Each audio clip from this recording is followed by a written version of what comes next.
Mirad esto, mirad el encajonado que tienen estas piedras, es que es alucinante. Estamos acercándonos al templo y vestigios de tecnología por todos lados. Mirad esto, o sea, mirad el pulido es perfecto, a cincelazos de cobre y mazo de madera. O sea, es que es alucinante, vamos. Es el templo de la momificación de Keops. Estaba totalmente revestido con bloques de granito. Entro aquí en el templo del valle. Mirad qué esquinas. Solamente observar esas esquinas. Mirad qué trabajo más difícil en piedra. ¿No sería más fácil hacerlo de otra manera? Por favor, aquí había tecnología por todos los lados. Algo se nos escapa, ¿vale? O sea, es alucinante. Mirad lo que han hecho con esta piedra. Han hecho aquí esta L, ¿lo veis? Eso es una L. Mirad qué juntas. Pero no cabe ni la tarjeta, ¿lo veis? O sea, impresionante las juntas. Impresionante, de verdad. Vamos, que nos digan que no hay tecnología aquí.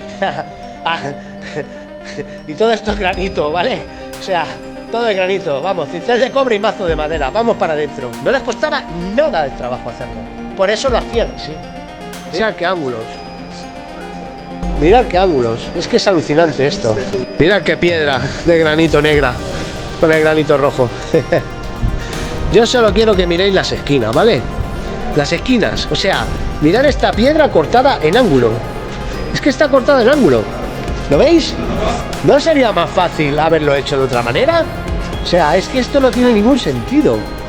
No tiene ningún sentido esto. ¿Lo veis? Si los hacían así es porque no les costaba nada de trabajo hacerlos. Aquí hay vestigios de tecnología por todos los lados. Pero por todos los lados, vamos. Mirad esto.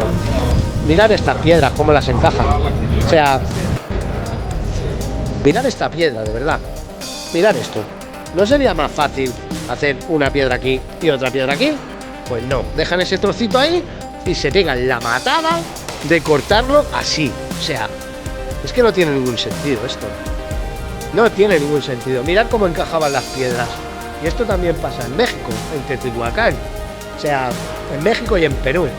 Estas antiguas culturas lo tenían muy sencillo para colocar estas piedras. Mirad este granito que chulo. Granito rojo con veta de granito negro.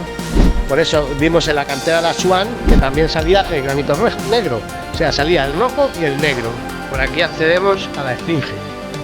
Mirad esto, mirad el encajonado que tienen estas piedras. Es que es alucinante. O sea, ¿por qué complicarse tanto la cabeza? Es como un puzzle. Es alucinante, de verdad. Es como si hubieran hecho como si fuera una piedra completa y luego hubieran cortado todos las juntas.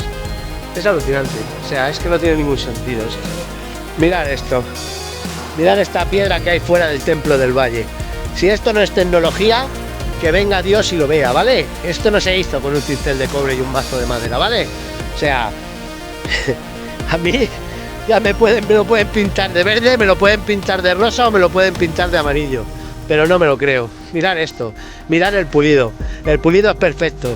A cincelazos de cobre y mazo de madera. Mirad lo que os quiero explicar. Esa zona de ahí, ¿la veis? Está todavía en bruto. O sea, estos bloques de aquí, ¿lo veis? Esta rugosidad, están sin rebajar. Si os fijáis en esta pared, ya se nota como que la han rebajado. Y si os fijáis al otro lado, ¿lo veis? Siguen estando en bruto. O sea, eso es lo que yo os explico de la tecnología del antiguo Egipto. O sea, estos bloques están en bruto y esta zona de aquí de en medio está como si estuviera rebajada la piedra, ¿lo veis? Es que es otro vestigio de tecnología en el antiguo Egipto. O sea, una zona sin acabar y otra zona acabada, como si hubieran hecho una muestra para que el faraón Vicerinos eligiera la muestra. Y bueno, ahí tenéis la famosa esfinge. La verdad que tiene la cabeza muy pequeñita para como es el cuerpo. Se dice que esto originalmente era un chacal. O sea que de la cabeza del chacal, pues hicieron la cabeza del faraón. O sea, no sería un león, sino sería un chacal. Sería Anubis, para que me entendáis. La esfinge sería Dios Anubis. O sea, que no sería la cabeza del faraón Keops. Eso es lo que se dice, ¿vale?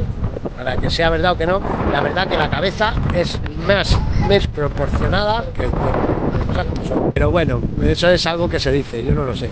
O sea que, en principio, parece un león con una cabeza de faraón, pero lo que sí que es real es que la cabeza es muy pequeñita en relación al cuerpo. Bueno, ya con esta maravillosa vista os voy a despedir el vídeo, ¿vale? Nada, que muchas gracias los que hayáis llegado hasta aquí Y nada, que estoy muy contento de haber vuelto al canal y espero que os gusten esta serie de vídeos que estoy haciendo por Egipto para vosotros, ¿vale? Venga, muchas gracias por haber llegado hasta aquí y hasta el siguiente vídeo. Chao, os quiero.